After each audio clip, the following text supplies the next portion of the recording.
Can you solve your addiction in just one day? Well, the Freedom Model team has helped thousands of people to do just that. Join us for an intensive one-day interactive learning experience as we take you through the entire Freedom Model solution in just one day and learn the most up-to-date strategies based on our research and experience helping tens of thousands of people over the past 34 years. You will see clearly exactly why you are still struggling and how to stop those struggles once and for all. No more confusion, no more guilt or pain or shame. Click the link in our bio to learn more now, or go to thefreedommodel.org, click on the For the Substance User tab and choose One Day Addiction Solution. Enroll today. It's time for you to step off the addiction roller coaster for good and learn a solution that works. It's called Families Moving Past Addiction Masterclass. It's a live, free online event where you'll hear new and empowering information about addiction, and that's great news. If you love someone who is struggling with an addiction, then this masterclass is for you. To enroll in this free 1-hour class, click the link provided or go to thefreedommodel.org. There are various dates and times for the class, so choose the one that works best for you. See you at the masterclass. Welcome to the Addiction Solution Podcast. I'm Michelle Dunbar. Enjoy listening and watching as addiction experts Mark Sheeran and I cover controversial as well as helpful topics on addiction, how to move past it, and other related subjects. As two of the co-founders of the Freedom Model, Mark and I will give you a completely new perspective on the topics that matter to you. We will take to task the Recovery Society's lies and misinformation and replace them with facts, research, and the methods to move on from addiction struggles without 12-step meetings, rehabs, and the shackles of endless recovery. Let's escape the treatment and recovery trap together and learn to be free. Welcome to the truth. Hey everyone, welcome to the Addiction Solution. I'm Michelle Dunbar. And I'm Mark Sheeran. And we are the authors of The Freedom Model for Addictions and The Freedom Model for the Family, which you can get digital copies for free by going to thefreedommodel.org. Go to the books tab, pick the book you want, enter coupon code FREEDOM100 at checkout. That will be a digital download for your mobile device. And we also wrote it with Stephen Slate. I Yes, got to say that. Our colleague Stephen Slate. And we hope everybody had a happy 4th of July. I know this is going to come out a couple of days after, but we just celebrated it, everybody here in the US. And also, you can get this book, a paperback edition of this book for free with just the cost of shipping it to you at freebook.freedommodel.org. And the Freedom Model also, as you see from the ads, is the creator of the Complete Addiction Solution. Yes, we're excited about it. Yeah, so check that out. Go to thefreedommodel.org. Pretty amazing. Yep. So today what we want to talk about is what about the brain? Dopamine. What about dopamine and neuroscience? And now don't worry, this is not going to be a boring, egg-heady conversation. Not that I think that stuff is boring, because I think that stuff is fascinating. Absolutely. I'm reading a book right now that is very deep in the weeds on that. But does it mean that there is such a thing as a disease? Does it mean that you're compelled to use by your brain chemistry? Does it mean that maybe you don't really have a choice? All right. So let's start with the idea of what we're talking about here. And that is that somehow the brain and your brain chemistry compels you to use substances. And the question is, does it? Does dopamine and serotonin change, and changes in dopamine and serotonin, does that compel you to use? And the answer, I'm gonna hit it flat out here, and the answer is no. Doesn't do that. But I do want to start with when you take drugs, substances into your body, it does change brain chemistry, obviously.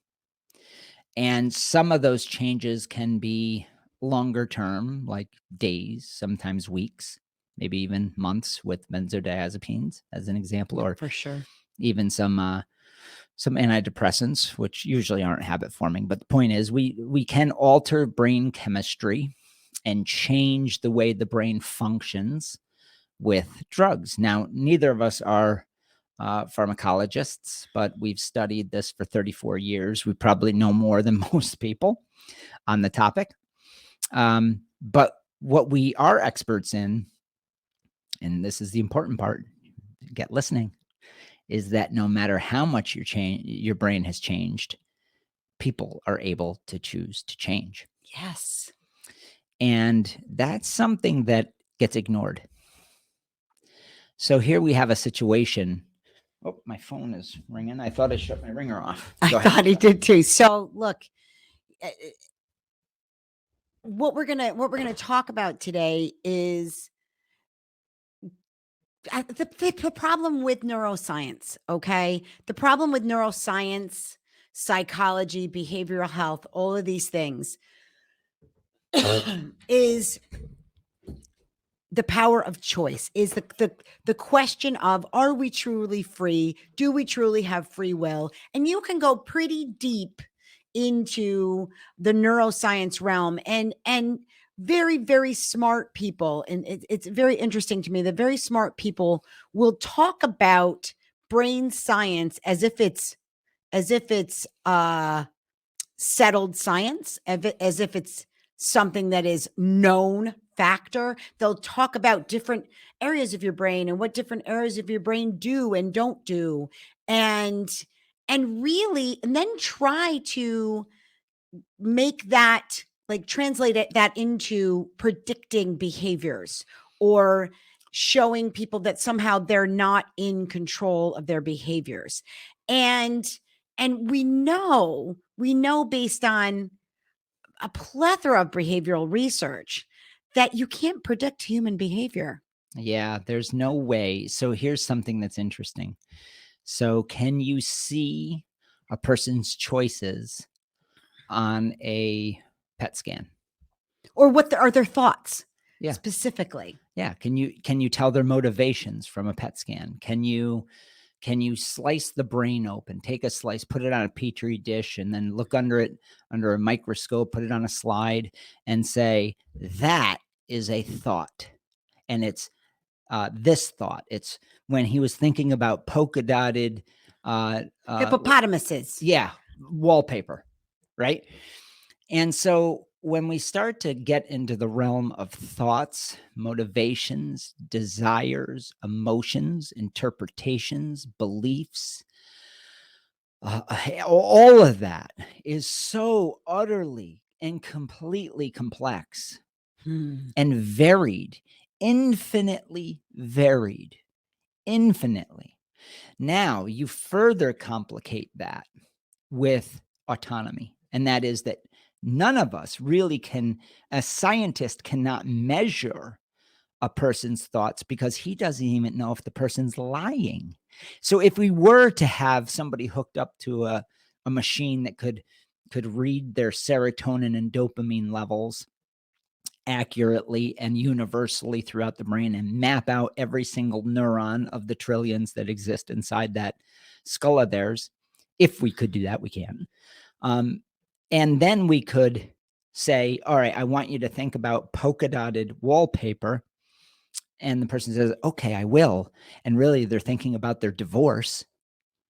Could you, I mean, how do we even remotely believe the bullshit that we can measure somehow out of a PET scan what is actually happening in a person's emotional life? It's patently ridiculous to then say, but behind this is this idea that the brain is the originator of thought.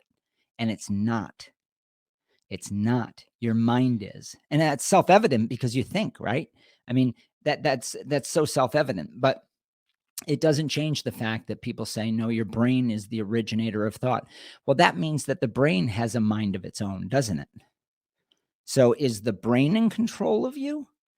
Is the brain separate than you? Because if it's separate than you, then it could control your thoughts and make that and then compel you to use. That means that your brain has a mind of its own that creates original thoughts that then compel you to use beyond your will. Okay? So you've just created two wills, the brain's will and then your will. What you want. And this is totally frustrating for people like myself that study human behavior because they ignore this. This is completely ignored. Where did the thought come from? They say the biochemistry. Okay, great. Well, tell me how a gelatinous protein filled electrical thing, stuff, creates a metaphysical thought. Tell me how it does that. It must have a will of its own, an intelligence of its own that supersedes your will, which is your thoughts and your beliefs and your ideas. Because to go out and drink or drug takes thought to do that. And it says that you, your mind, your existence, your consciousness does not exist in that equation. Or if it does, it's superseded by a brain-centered will of its own. And that's just weird. And so they ignore consciousness is what happens. And they say it's all about chemicals.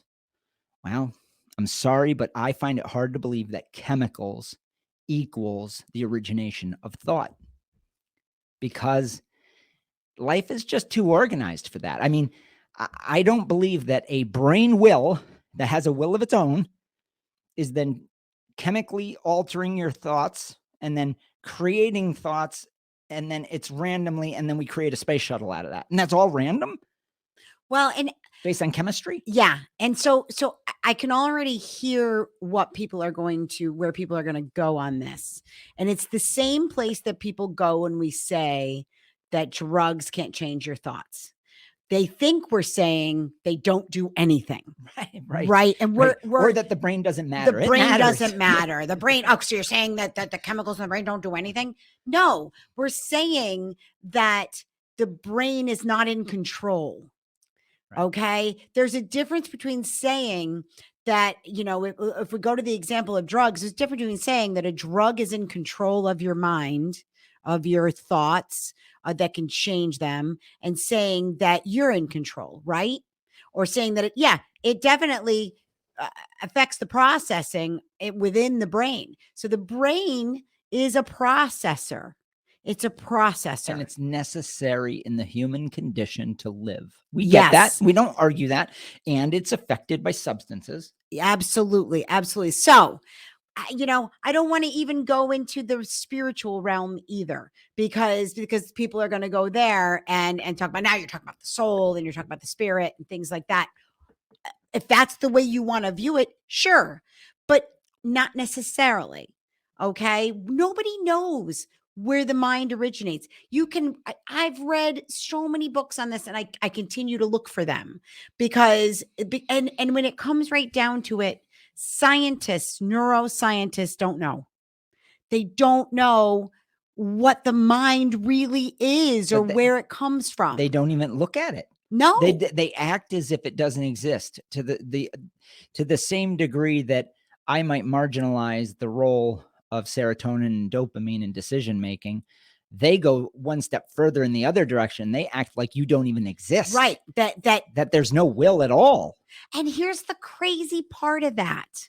Okay. So when a neuroscientist who is all about the addiction disease says that your brain is running the show, they don't allow for the fact that their brain's running the show. Do you know what I mean by that? Like in their world, if you ask many of them, well, are you in danger of becoming an addict? They'll tell you no. Right. Okay. No, because I'm not going to choose to do those things. And I don't find those things pleasurable, or whatever it is. And it's like, but those things are choices too. They're choices too. The choice to become a neuroscientist is a choice. Do you think that you were predestined, put on that path by your brain? Right. That's where it comes down to. It always comes back to a certain amount of philosophy, and it's unavoidable. And that is, the question is, does the brain have a mind of its own that creates original thoughts, the thoughts that enter our consciousness? Does the brain have its own intelligence that is separate from yours? Because in order for their argument to work, there has to be some intelligence within the brain. Now, what they're saying is, but they don't say that. They ignore that. They just say the brain does this. But here's where this really goes awry. The same people that say this say you have to hit bottom Right. to get over your drug addiction. Now think about that. That That means, and I don't disagree with this. That means yeah, that, we disagree with hitting bottom. well, I'll get there. Okay. That means that they've I lost it. I'm sorry. I know That's where you're okay. going with it. Yeah. What you're saying is, so what he's saying is, if you, they'll say that you have to hit bottom, and in order to hit a bottom, which is incredibly subjective, Your brain has to be changed. your brain has to be at the most, right. Your brain's at the most changed point. It's at the most hijacked point from drugs and alcohol. For that individual, right? So they're drinking and drugging heavily. We don't disagree. This is what I was going to say. We don't disagree with the fact that your brain has been changed by substances. Right. That'd be ridiculous. If you poison the human brain, it's going to chemically change. It's going to react to that. It's going to adjust to that. It's going to adapt to that, especially a poison that you habitually put in it. Yep. Or substance. Maybe it's not poison, just substance. And so it adjusts. So you have a changed brain. We agree. But the point is, people change all the time. As a matter of fact, the same treatment people that say you're compelled to use, because your brain has changed, are saying you have to hit bottom in order to stop. When your brain is most changed. And then people do change. They do. They change when their brain is most changed. They change when they moderate and it's less changed. They change their habit. They stop drinking and drugging in the beginning of their habit, maybe when they're a teenager, and stop. They do it at all stages, to the point to where it's over 9 out of 10 as they age out. And do we think this change is compelled by chemicals in your brain? Right. So now you have to, if you go with their theory, suddenly maybe the brain mind that I call it, right? The brain is in charge. Somehow the brain then says to your mind, it's time to change. It's time to let go. You're changing me too much. I'm the brain. You're changing me too much. So now it's time for you to change and stop drinking and drugging. I mean, this is a weird land. This is just weird land. So we focus on brain chemistry as if it's the answer, when, number one, Michelle made the point, they don't really know. You can't take a slide of the brain and say, there's your thoughts, there's your motivations, this is how this works. They think they know, but ultimately humans break that mold. They break down that model simply by deciding to act in completely contrasting ways in a single day. Yes. In a single day, you do a myriad of things that are opposite, contrasting, different motivations. You go from crying to laughing to being morose to maybe just having a normal, sort of busy day. We're all over the map based on our interpretations of the world. You're going to tell me that the brain is doing all of that for you? Is it your brain, the chemicals in your brain that are running you, or is it your thoughts? Or maybe it's an interaction between both, which is what we say. Exactly. But brain changes do not supersede choice. Ever. Brain chemistry does not supersede choice. Ever. So here's the sad part of this, the sad side of this, okay, is that I have watched people, really intelligent people, go down the road of trying to figure out what's wrong with their brain. It's so sad and to me. They're very well read. I worked with a woman here, just a I loved her. Sweet, sweet woman. 2 master's degree, working on a PhD, just a voracious reader, super bright, super bright, had been in and out of treatment programs, was trying to fix her brain. That was her goal, was to fix her brain because she really liked getting drunk.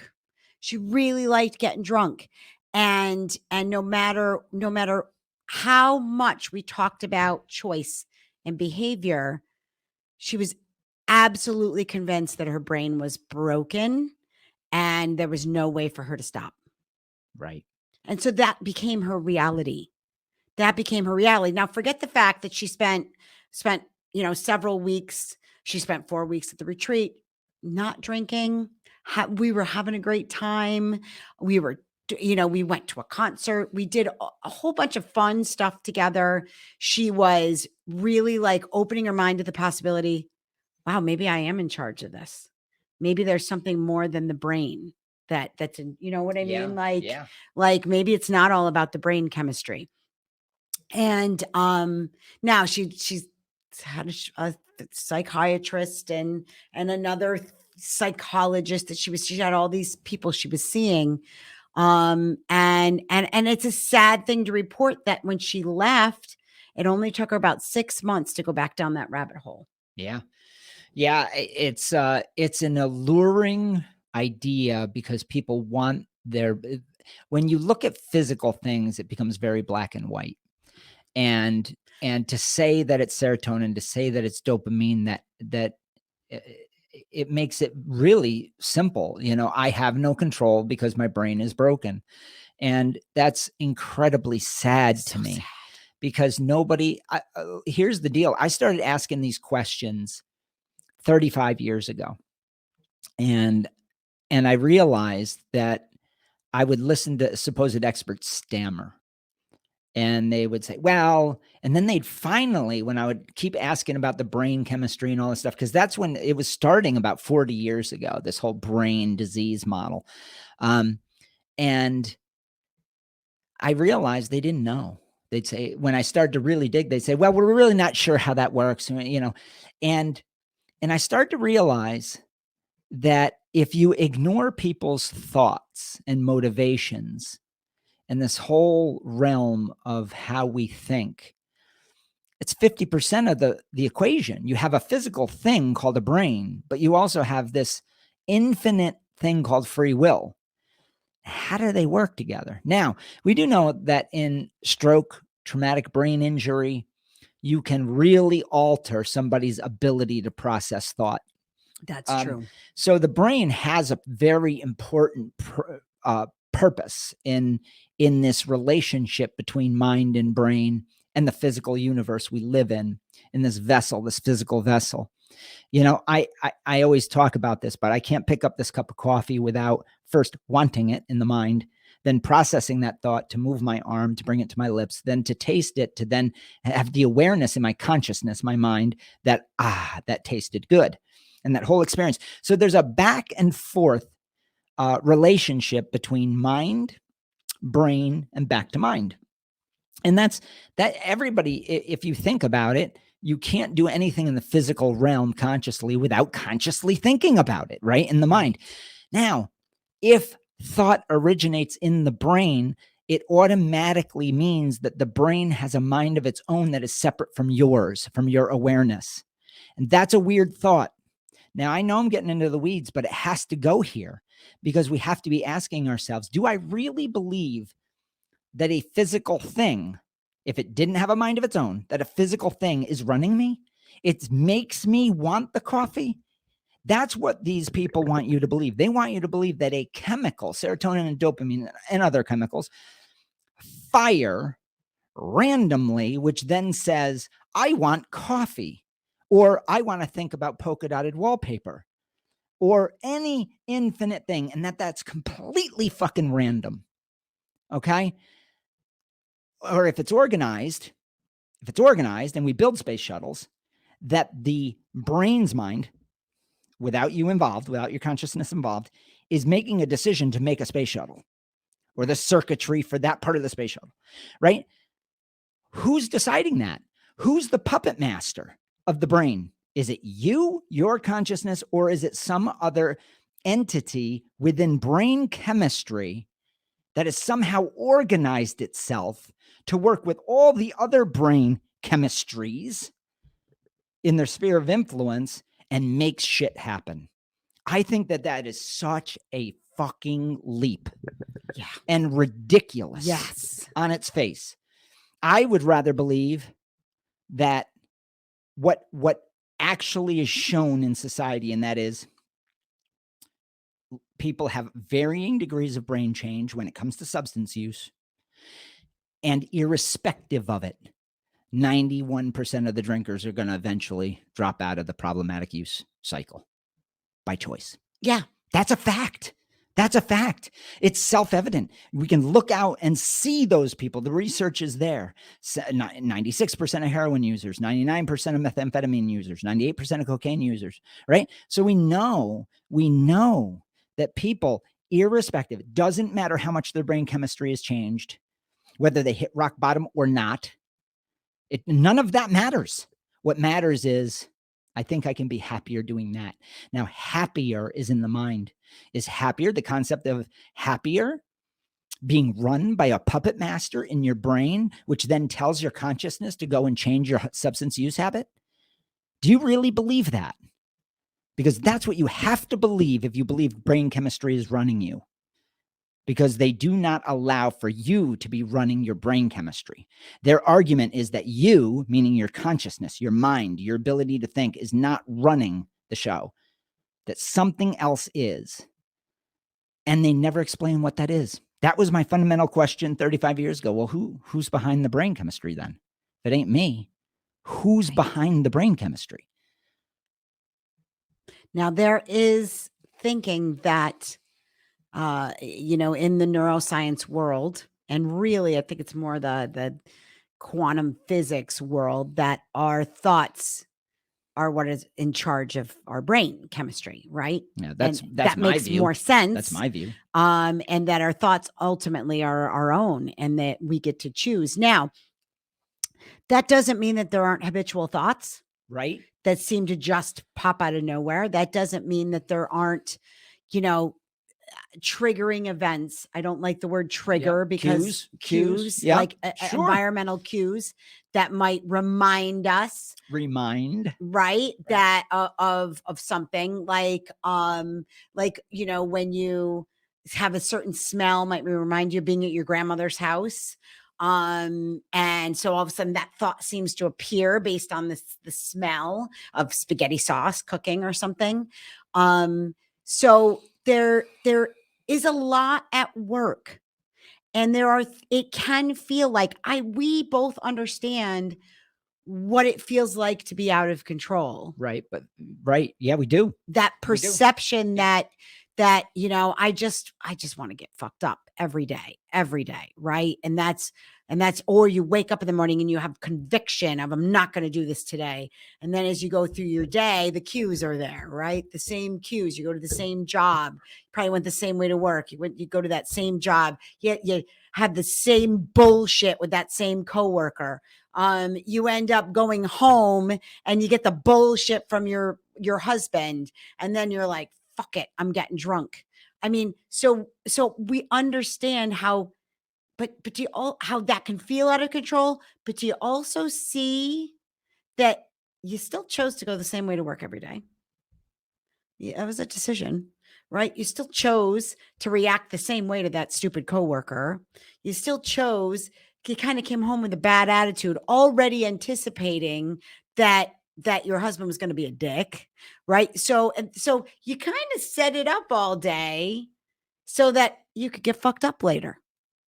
I mean, you can look at it that way and be like, okay, maybe I was never, because at any point in time during that day, you could have chose to do something different. Yeah. So the whole freedom model is what Michelle just described. And if you notice, there's a line, and I think it's probably now with the brain disease being pushed so hard, the most important line in the book is, brain changes be damned.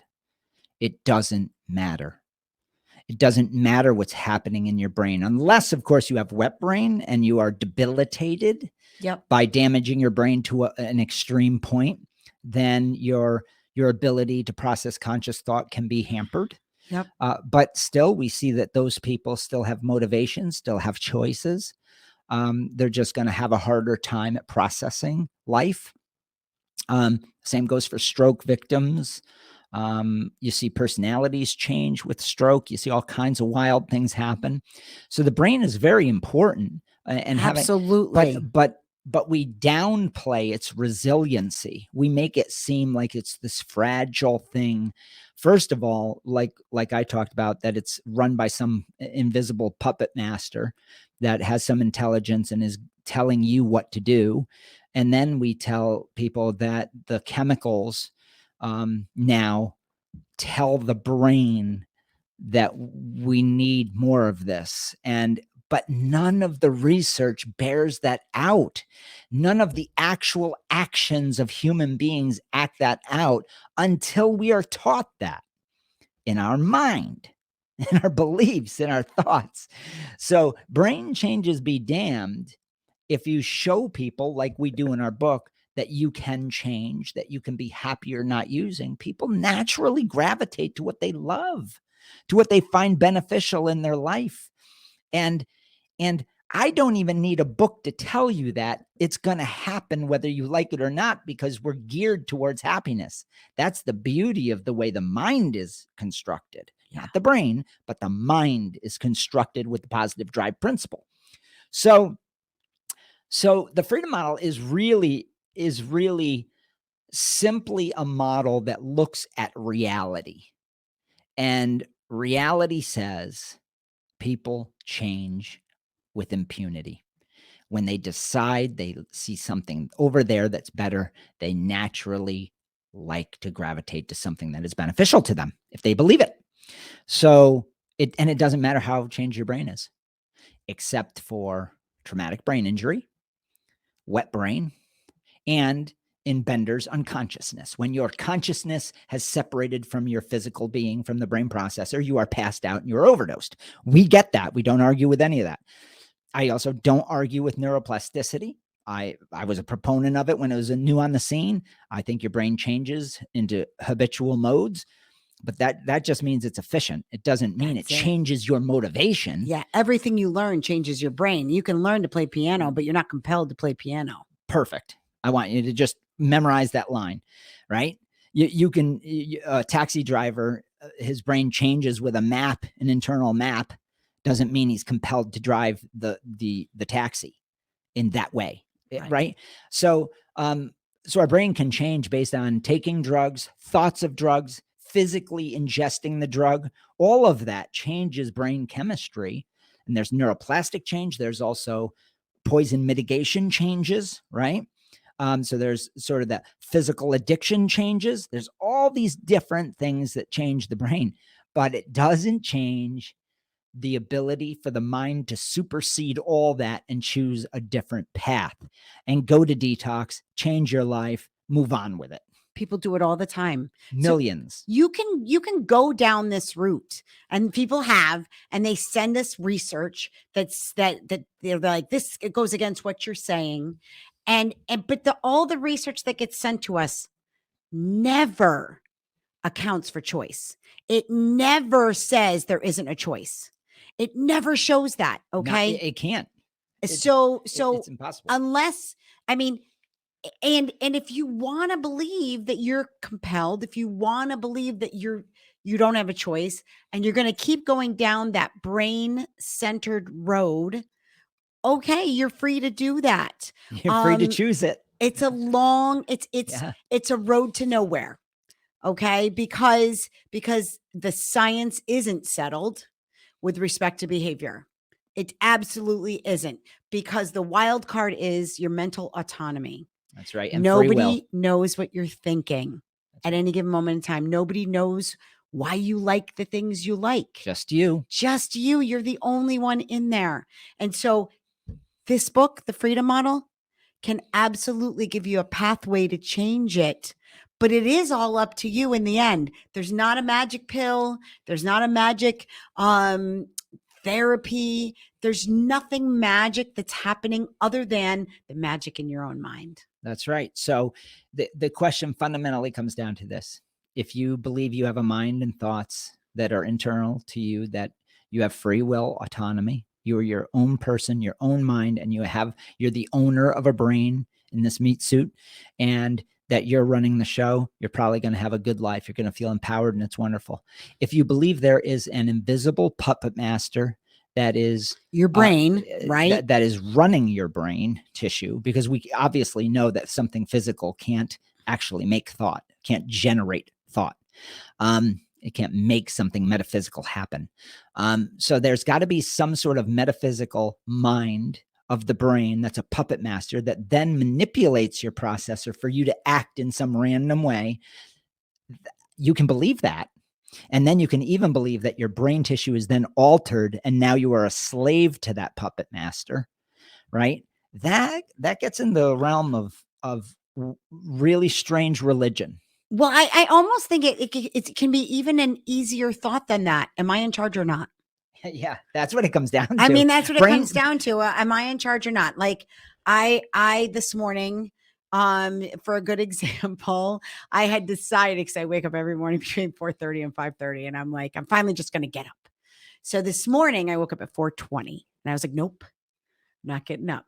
Well, I ended up getting up at 5:15. And then I'm like, am I going to go for a walk or not go for a walk? Well, I did a whole bunch. I got dressed. I was like, get dressed, because I'm trying to change my habits, right? I'm trying to not, I got into kind of a habit of going back to sleep and not getting up till after 6 and then being yucky, feeling yucky. And so I'm like, so the whole morning, there was no way that my brain was creating this, because at every turn I was questioning things. What should I do? I didn't take the time to journal this morning, which I try to do every morning. But I ended up forcing myself to walk 3 miles. I did a load of laundry. I mean, I did a ton of stuff this morning, and I'm like, and it was not stuff that I normally do, you know? And so, but if I thought my brain's in charge, I probably would have stayed in bed until 6:30 again, and felt pretty bad about myself. So Michelle brings a lot of, I always talk about things from a very philosophic, and I've always done this. It's just the nature. He is a deep thinker. Yeah. We have great conversations. And I need to, that's just the way I process a problem. And I get really deep in the weeds, and I get that. So for the audience out there that likes that sort of thing, they'll like what I have to say. But I think that Michelle cuts right to the chase in an important way. And that is, what does the research actually show us? And it shows us that people change all the time. All the time. Whether their brains are changed or not. Yeah. And that's all that matters. It's great news. It's awesome. That's all that matters. So you can let go of all these books and people who make careers just bloviating about biochemistry when you can't tell what a thought is. There's no way to test. Jack is thinking about polka dotted wallpaper. So it's meaningless. It's goddamn meaningless. It's interesting. I find those books fascinating. Yeah. But they're lacking, because in the end, you're the one that's in charge. Yeah, in the end, it's whatever you believe. So you can really spend a lot of time wasted trying to figure out how your brain is working, when you could spend that time rebuilding your life, moving on, being happier, deciding whether less use is going to be happier for you, and then doing what millions of people successfully do across the globe. And that's move on with their lives, because that is concrete research. We know that to be true. Yep. And you know it to be true because there are many times in your life where you haven't gotten high. There are days where you choose not to. And if you really dig in, you say, that day I thought I was happier not to use heavily. Yeah. And that's it. And it really didn't matter how hijacked your brain was, because when you're hungover, your brain is hijacked supposedly so badly. But the truth of the matter is it didn't matter, did it? It doesn't matter one way or the other. None of that biochemistry matters until you believe it does. Yeah, and then it makes it that much harder. And then it becomes a construct. It becomes part of your binge construct that keeps you trapped. Stop doing that to yourself. Yeah. Know that you can change. You can change. I think we have beat this one today. Yeah. It's a tough topic. Look at, if you like our podcast, give us 5-star rating wherever you listen or watch. If you have questions, the other part of this is, if you're watching us on YouTube and you make a comment, we are really, like, we forget to go to YouTube and look at comments, but write your comments, because we're going to go and look. Yeah. Okay. Yeah, we do. And if there is a topic you want us to talk about, email us at info@thefreedommodel.org. That's info@thefreedommodel.org. That's right. All right, everybody. Bye, everyone. I hope you're having a great summer. Take care. Are you struggling with a drug or alcohol problem, but you don't want to go to rehab or group meetings? Well, that's why we created the non-12-step Freedom Model Coaching Program in 2011. Through video conferencing on Zoom or Skype, you can work privately with a certified Freedom Model coach from your home or office on your schedule. And here's the best part. With the Freedom Model, you'll never be labeled an addict or an alcoholic, and we won't tell you to go to 12-step meetings or hamper your life with endless recovery rituals. Instead, you can learn exactly why addiction isn't a disease and how you can solve the problem for good and move on with your life. Do you want to be completely free from your addiction? Do you want to never have to attend meetings, rehabs, or addiction counseling ever again? And do you want to solve your problem from the comfort of home? Then call us at 888-424-2626 to talk with a Freedom Model coach today and experience the Freedom Model difference.